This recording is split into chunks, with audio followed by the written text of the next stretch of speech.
ukuran dari, eee, ruang pencariannya itu, ya. Misal, kita akan mengestimasi di titik X nol ini, sampel-sampel data kita itu yang bertanda X, ya. Nah, kita tentukan ruang pencariannya apakah kita batasi saja yang di dalam ini, kita pakai seluruh data yang ada. Tentu saja itu akan berpengaruh terhadap hasil estimasi. Ya, nah terus, faktor yang ketiga yang perlu kita pertimbangkan itu adalah bentuk dari, neighborhood-nya. Jadi bentuknya itu bergantung dari sampel data yang kita punya. Bisa saja, nanti bentuknya itu akan menjadi elips seperti ini jika sampelnya sebar ya. Ini kan lintasan 1, lintasan 2, lintasan 3, ini lintasan 4, lintasan 5, dan seterusnya.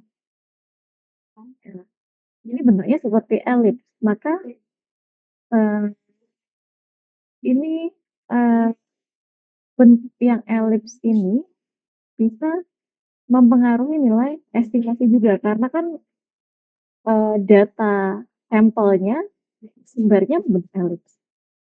Nah, kemudian kalau misalnya bentuk dari neighborhood-nya itu adalah seperti lingkaran ini kan tadi lintasan ya. Nah, kalau ini dia pelengkung ya, tidak lurus, ini kan lurus ya. Kalau ini melengkung lintasannya. Nah, maka, ruang pencariannya bisa dalam bentuk lingkaran seperti ini. Ini juga akan berpengaruh pada nilai estimasi. Ya, karena jaraknya kan juga beda ya dengan yang di sini. Misalnya, titik yang ini dengan x nol jaraknya itu lebih jauh daripada ini dengan x nol, ya kan? Gitu. Karena jaraknya itu berbeda, maka nilai estimasinya akan berbeda juga, gitu ya. Nah, itu tadi beberapa faktor yang perlu dipertimbangkan dalam penentuan ruang pencarian ini tadi. Nah, kemudian untuk rigging, kita bicara, mulai dari sejarahnya dulu ya. Jadi, rigging itu diawali oleh seorang ilmuwan ya. Jadi beliau mengemukakan, Materon itu mengemukakan bahwa, eee, perlu melakukan koreksi yang digunakan untuk, eee, mengestimasi suatu titik yang tidak ada sampelnya. Nah, koreksinya itu menggunakan bobot. Nah, bobot ini diajukan oleh Materon ini pada tahun 1962, yang, eee, di persamaan awal tadi ada lambda. Nah, itu yang mengumumkan beliau. Nah, kemudian nama Kriging itu asal dari mana, ya.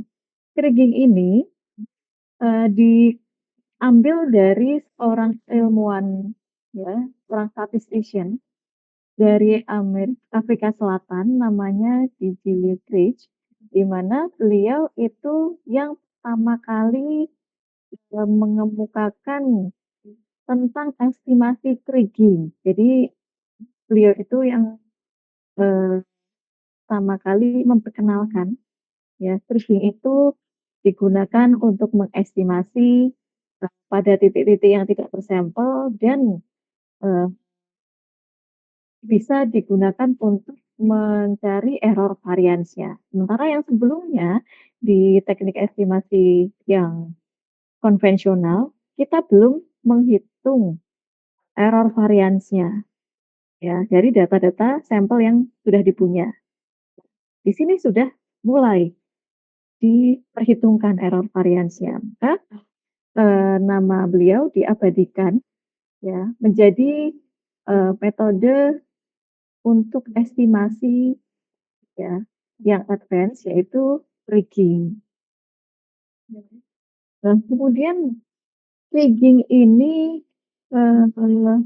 estimasinya itu mengasumsikan bahwa jarak atau arah antar titik sampel data merefleksikan korelasi spasial yang bisa kita gunakan untuk menjelaskan variasi dari data tersebut di permukaan.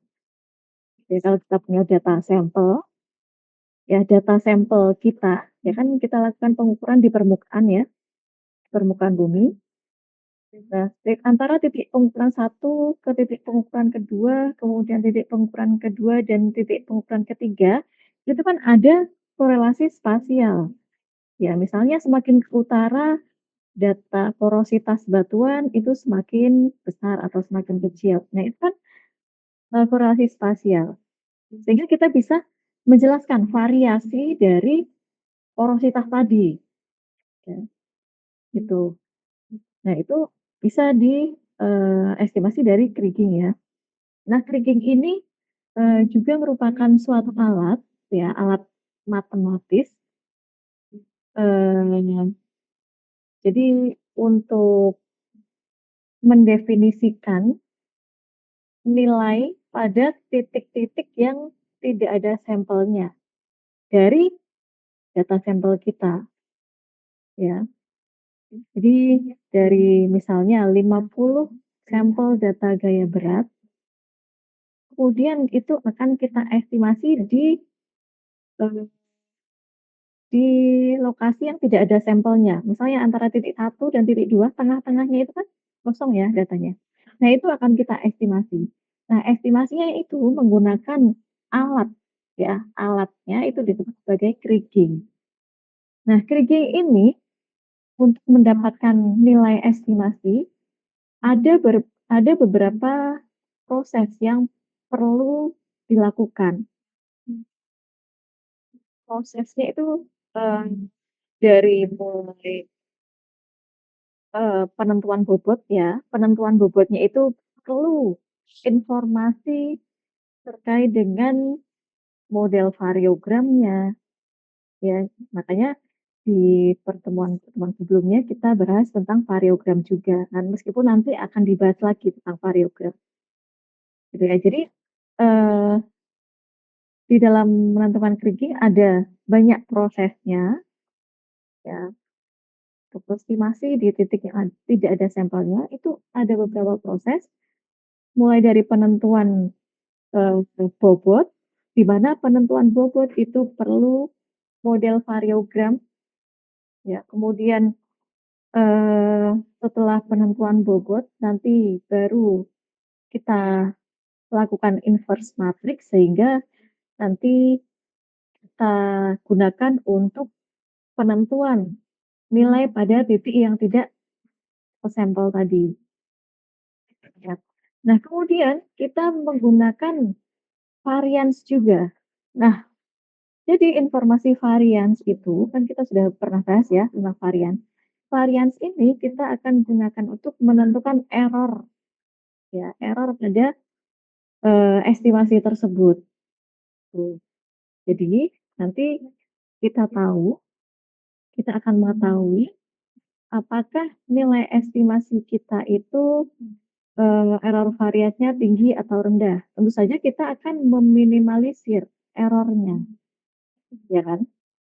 Sama seperti di inversi, itu kan, error-nya kita minimalisir, ya. Di sini juga sama.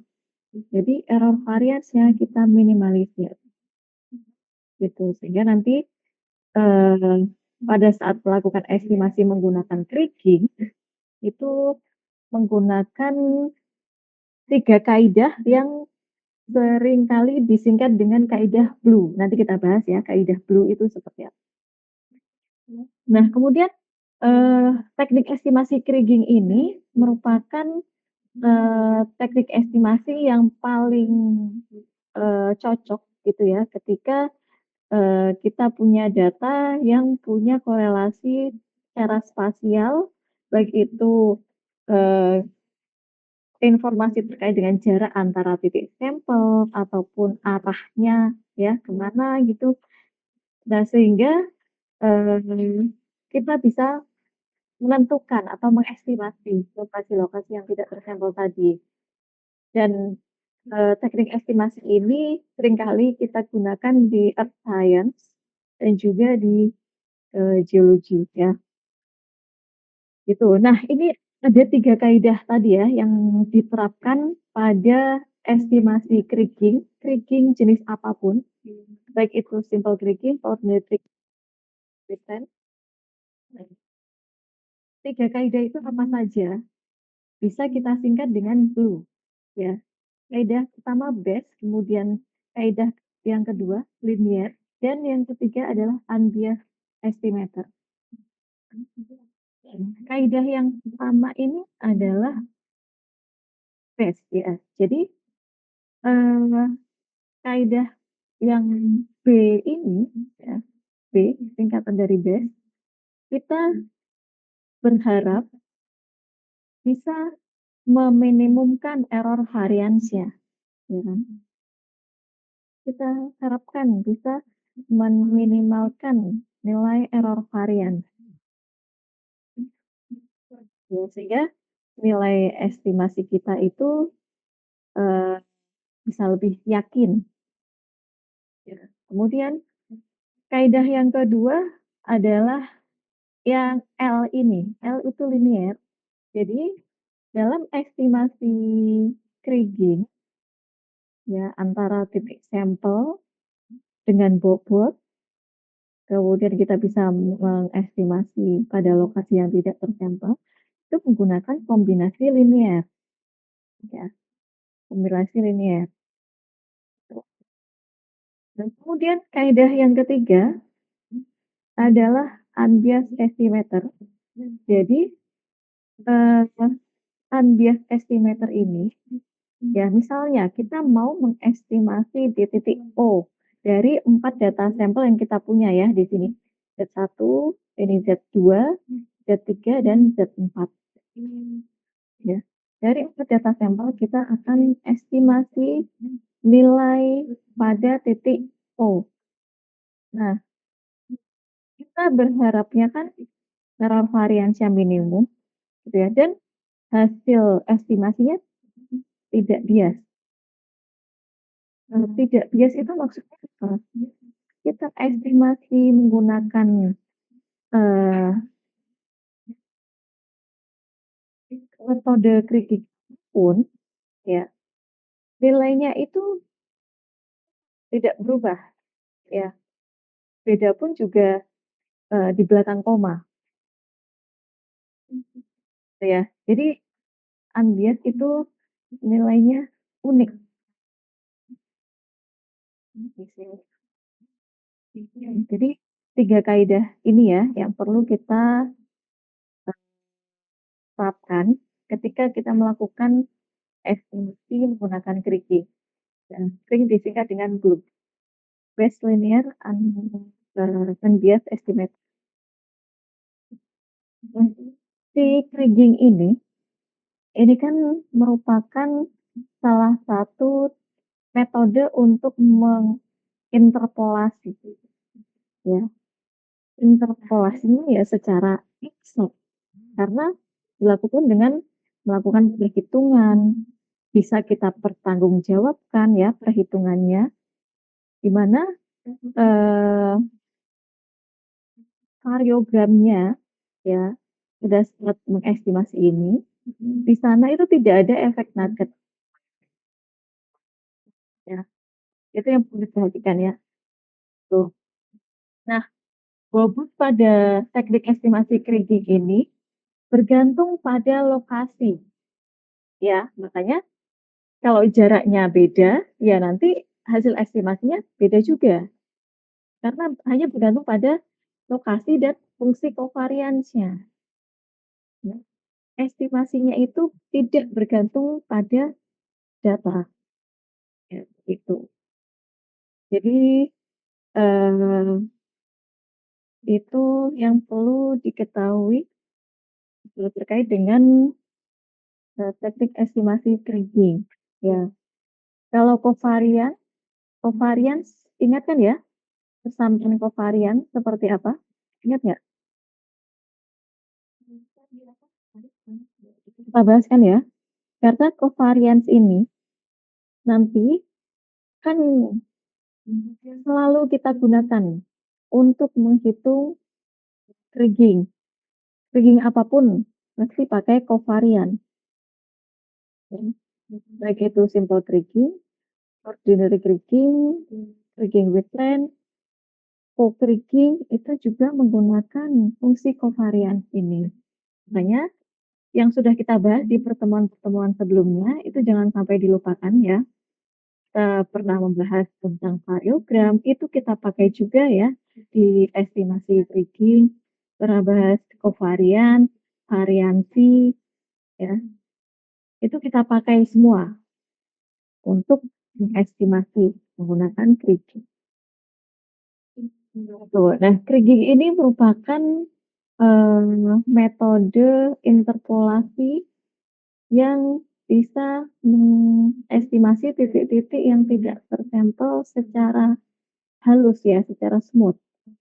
Maksudnya gini, ketika ada 2 titik sampel yang saling berdekatan, maka nilai estimasinya juga dekat kan dengan nilai di 2 titik tadi, gitu ya. Tuh makanya dikatakan bahwa kriging merupakan smooth predictor, itu maksudnya. Nah, eee, di depan tadi kita sudah tahu persamaan umumnya ya, terkait dengan metode estimasi baik untuk yang konvensional maupun yang kriging. Nah, tapi untuk yang kriging itu ada satu parameter lagi yang perlu kita ketahui. Kalau yang sebelumnya kan hanya ada Z, lambda, dan Z ini ya, Z bintang, lambda, dan Z. Nah, sekarang ada parameter M ya, MU dan MUA, ya kan? Dari persamaan ini. Nah, di kriging itu M ini adalah nilai min ya, min, rata-rata, nilai ekspektasinya, gitu. Sehingga pada saat kita melakukan estimasi menggunakan krigi, kita akan menghitung min, rata-rata dari data sampelnya, apalagi di simple kriging ya, itu dihitung M-nya ini. Nanti untuk menentukan error variance-nya itu juga pakai M, ya, pakai rata-rata. Untuk yang lain sama penjelasannya, lambda itu bobot, kemudian Z, Z ini dia eh, data sampel kita, Z bintang itu adalah nilai estimasi. Kemudian eh, kita juga bisa menghitung error estimasinya menggunakan sama ini ya, Z bintang minus Z. Z bintang itu adalah nilai estimasi, lalu Z-nya ya dikurangi dengan Z, Z itu data sampelnya. Ya, ini persamaan estimasi error. Lalu error variance, nah ini yang akan kita gunakan nanti untuk perhitungan error. Error variance-nya itu bisa dihitung dari variansi antara nilai estimasi dengan, sampel datanya. Ya, sehingga nanti kita tahu, eee, perhitungan nilai estimasi kita itu, error-nya seberapa besar. Tentu saja kita meminimalisir ya, si error variance ini, gitu. Ya ini, kita mengekspektasikan bahwa nilai nilai yang diestimasi dikurangi dengan nilai sampel datanya itu 0, ekspektasi kita, gitu ya. Nah, jadi di coding kita bisa menghitung error variance-nya, berapa persen error-nya, eee, dari nilai estimasi kita itu, gitu ya. Dan jangan lupa di kriging tadi kan ada bobot. Nah, untuk mengecek perhitungan kita sudah benar atau belum ya, estimasinya, itu dilihat dari bobotnya juga, ya karena bobotnya itu apalagi di simple creaking ya, di simple creaking jumlah bobotnya itu harus sama dengan satu ya. Kan setiap titik data sampel akan kita beri bobot, ya kan. Kalau kita jumlahkan, bobotnya itu harus sama dengan satu. Itu salah satu cara untuk mengecek perhitungan kita sudah betul atau belum, gitu ya. Nah, kemudian ini ada beberapa variasi dari teknik rigging tadi sudah sering saya sebutkan juga ya. Yang pertama itu ada simple tricking, seringkali disingkat dengan SK. Nah, simple tricking ini, eee, untuk estimasinya itu mempertimbangkan nilai min atau nilai rata-rata. Dan nilai rata-ratanya itu bisa diketahui ya, kan bisa kita hitung juga nilai rata-ratanya. Dan di seluruh area studi kita, nilai min-nya itu konstan, M-nya konstan, itu simple kriging. Kemudian untuk ordinary kriging, seringkali disingkat dengan OK. Nah, ordinary kriging ini, eee, seringkali digunakan pada data yang mempunyai fluktuasi lokal gitu ya, sehingga, eee, datanya itu punya tren, misalnya semakin ke arah utara, datanya semakin, eee nilai porositnya semakin tinggi gitu ya, makin ke arah selatan nilai porositasnya semakin rendah, kan sudah tren, ada fluktuasi lokal. Nah, untuk yang ordinary kriging ini, perhitungannya tidak memerlukan nilai min, ya sebenarnya nilai minnya ada gitu ya, tapi tidak diperlukan dalam perhitungan ordinary kriging. Kemudian yang ketiga ini adalah kriging with trend.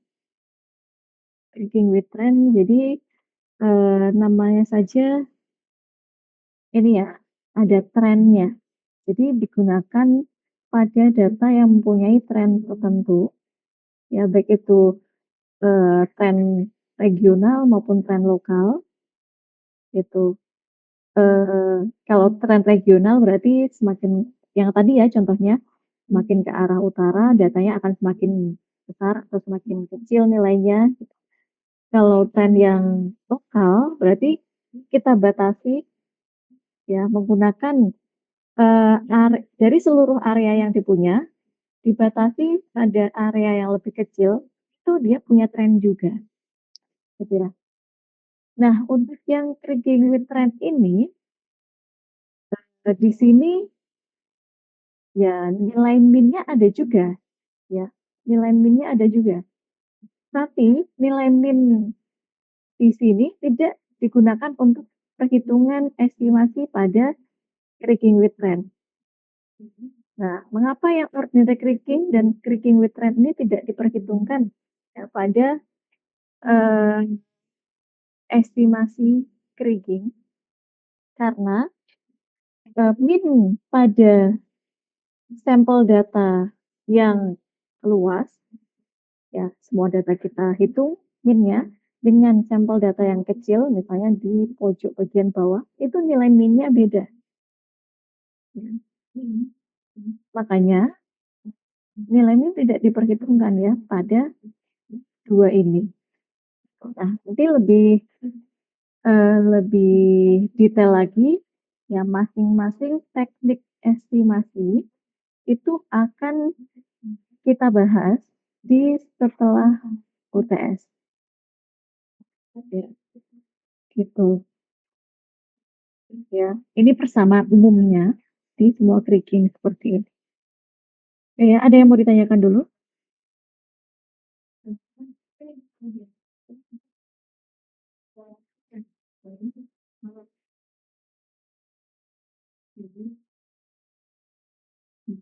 Ada yang mau ditanyakan dulu? Sebelum saya lanjutkan.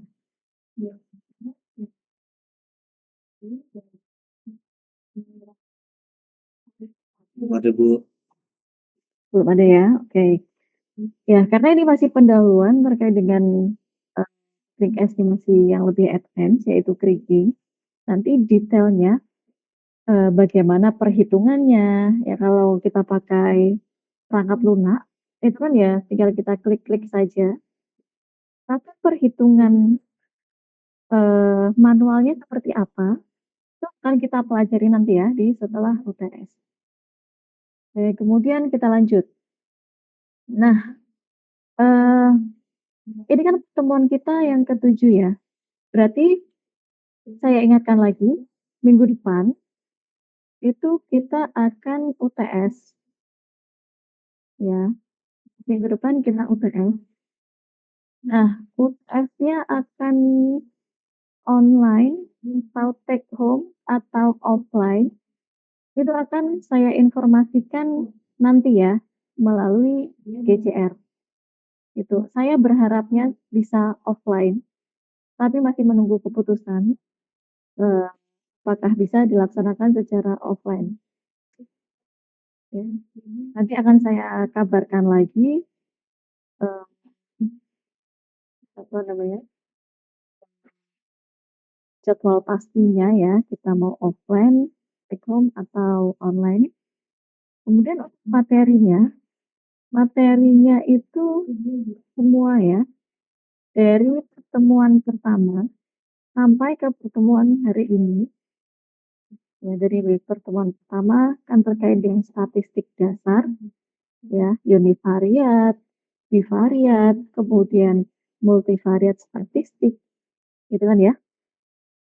Kemudian kita pernah bahas juga tentang teknik estimasi yang konvensional, ya, itu ada teknik estimasi, eee, triangulasi, poligon, call sample mean, kemudian ada inverse distance, dan ditambah dengan yang hari ini, pendahuluan terkait kriging-nya, ya.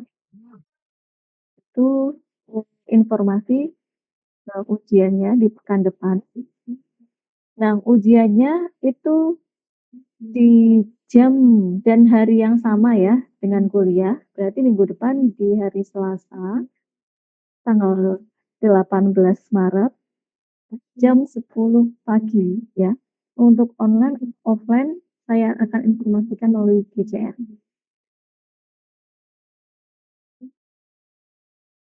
Oke ya. Nah, terakhir ini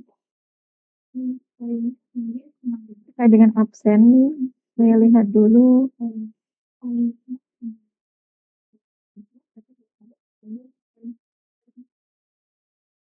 Ya, Arif ada? Hadir, Bu. Oke. Aditya Arif, fotonya perempuan ya? Foto apanya, Bu? Oh, enggak. Oh, tadi keganti. Terus Muhammad Iqbal ada? Bu. Oke. Ya, sudah hadir semua ya.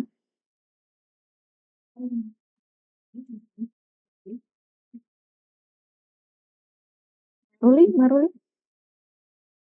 Ada, Bu. ada ya. Maruli nanti jangan lupa ya, diisi di siakatnya ya. Oh, baik, Bu. Karena ini belum diisi dari pertemuan keempat ya, jangan lupa diisi. Diisi sama saja dengan yang saya tulis di situ ya. Baik, Bu. Oke. Kemudian untuk UTS, ada yang mau ditanyakan nggak?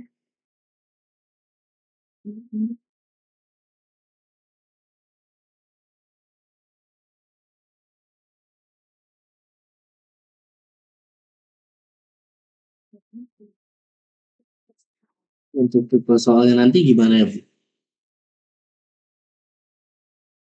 Untuk tipe soalnya tidak mungkin pilihan ganda ya. Ya kan statistik kita berhubungan dengan perhitungan kan, gitu. Apa ya? Ada lagi yang lain? Untuk kalkulator apakah diperkenankan, Bu? Nah, tergantung nanti akan offline atau online. Kalau misalnya take home kan ya silahkan aja. Nanti sesuai dengan ini ya, eee, apa, ujian kita akan take home atau offline. Kalau offline sudah pasti tidak perlu kalkulator ya. Nah, kalau take home ya silahkan aja berarti. Ya ya, terus ada lagi?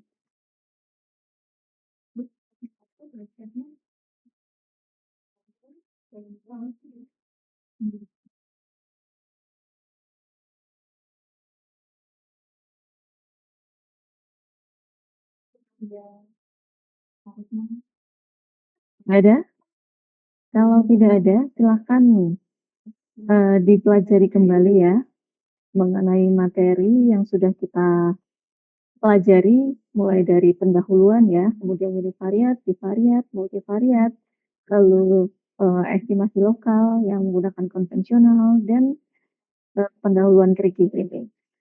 Oke, untuk kuliah hari ini, saya cukupkan sekian, silakan di-review lagi materinya, kan depan kita akan UTS.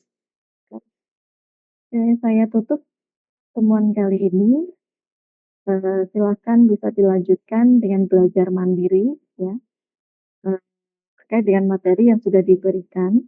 Ya, saya tutup ya perkuliahan pada hari ini. Wassalamualaikum warahmatullahi wabarakatuh.